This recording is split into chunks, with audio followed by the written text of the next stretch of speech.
Here we are with Miranda Richardson, made in Dagenham, where you get to Dagenham. Dagenham. And you are playing an actual minister, real life person. Barbara Carlson. Castle. Castle. Oh, Castle. Secretary of State. So is she still alive? Did you get to meet her for this movie? No, bless. I wish. No, we're celebrating her centenary, and now after the movie, there's kind of radio programs on her and things like that. It's all fascinating. I'm still interested. Was she a fiery redhead the way you play her? Yeah, absolutely. The fact was, I mean, she has a passion for what she's doing, and that's always something that's great to engage with. You know, that somebody who is doing exactly what they should be doing. And she used to attend rallies with her dad when she was a little girl, and by the time this event comes around in 1968. 1968, she's got a lifetime of experience of listening and understanding what it is people need and how everybody goes about their lives, you know. And she had the gumption, the imagination, and the humanity to bring these women in and say, I want to hear it for myself, what you need, what you want, when, how much, why. You know, she knows why. And she had to get the country back to work. So she was in a real cleft stick.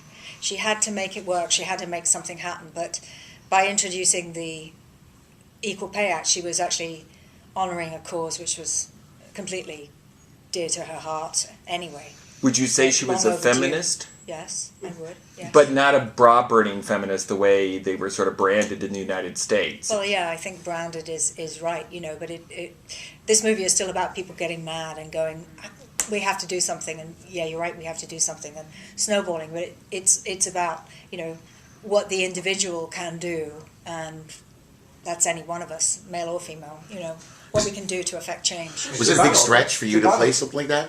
Stereo. You're known for your fiery, feisty roles over the years. And, am I? Yeah, you're energetic and forceful and strong. Sometimes. I don't know. Sometimes well, I don't list the victimized ones, but I mean, was it? I don't want to say was it a challenge, but it seems like you slipped into this role rather comfortably.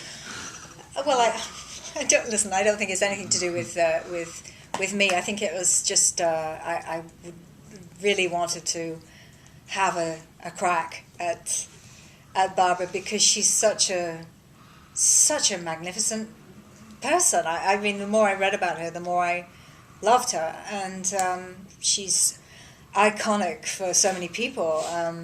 There was a challenge because the responsibility to get her right was, you know.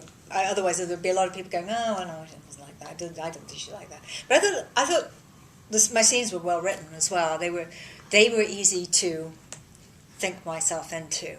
She's very explosive with those stupid assistants. Yeah, but there's also humor condescending about it, you to know. her. Yeah. Yes, they are condescending, but there's also like, well, it's water off a duck's back, you know. It's a bit like a dog, a mother dog who tells a puppy off. It's like, you know, once it's done, it's over, and we move on, something else.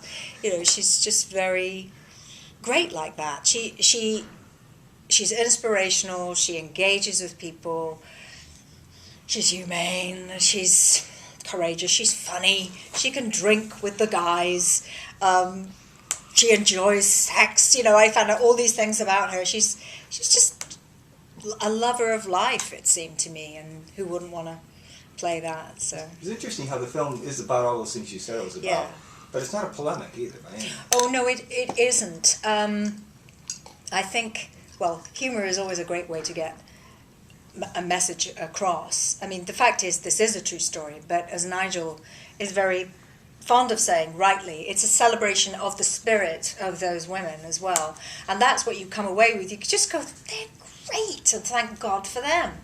And the fact that we've been able to have some of the ladies with us on the tour. I mean, if you'd been in Rome, it was just phenomenal. There was a standing ovation for them at the end of the movie, which went on and on and on. And there they were, and they sort of got it. I think they got that it was for them. And then they were handed this banner, because in Italy the film is still called We Want Sex, which was the original title, because they're Italians.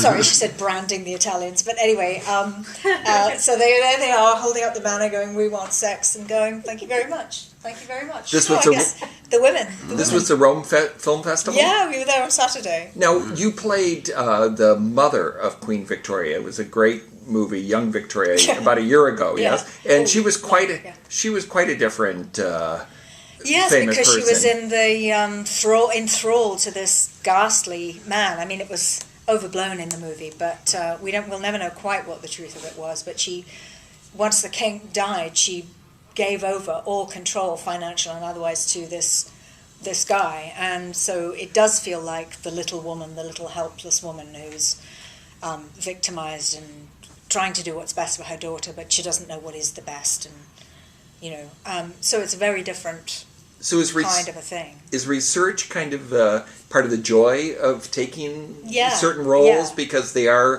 did live and they were real? And absolutely. I mean, I think there is more responsibility, but if they are a long time gone, then you can, massage the details a little bit more. With Barbara, I didn't feel that was possible. It's so recent.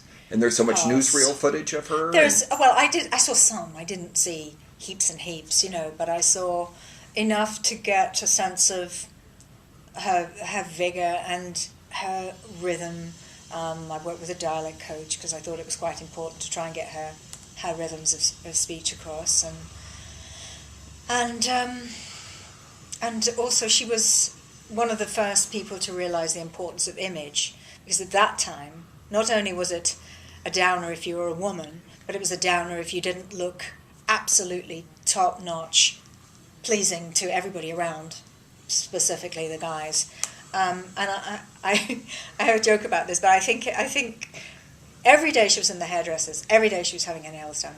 I don't think she ever stopped working. I think that was Barbara's time, where she would just think for herself, nobody could get at her under those hair hooks, and like this. And I think she's just planning and thinking and working and, always. But I like to think of her having her me time under the hair hood.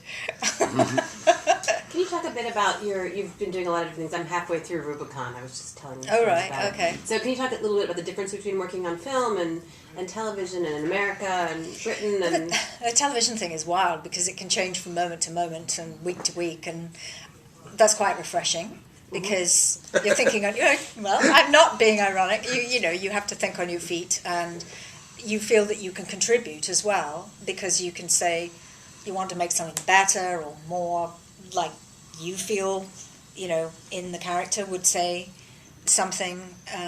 So that's very real. I have to say the crew was phenomenal on Rubicon. They were just so flexible and great and fast. And that was all here in New York? That was all here in New York, yeah. But there is an element of suspense every week where you just go, I wonder where it's going. Or will I be dead in this episode? Will I be dead in this episode? Yeah. In fact, I heard a wonderful story. It was Alice who told this story, Alice Howard, and he said there was I can't remember who it was. There's this guy who's on a kind of a Western series. I don't think it was Deadwood. Anyway, and somebody's dying. They're lying in someone's arms, and they're actually at the point of death like this, and then megaphone from across the field. Can you look as if you're? Can you breathe? Can you look as if you're breathing? It's like, well, no, I'm dead. Well, no, we just got a call from the office.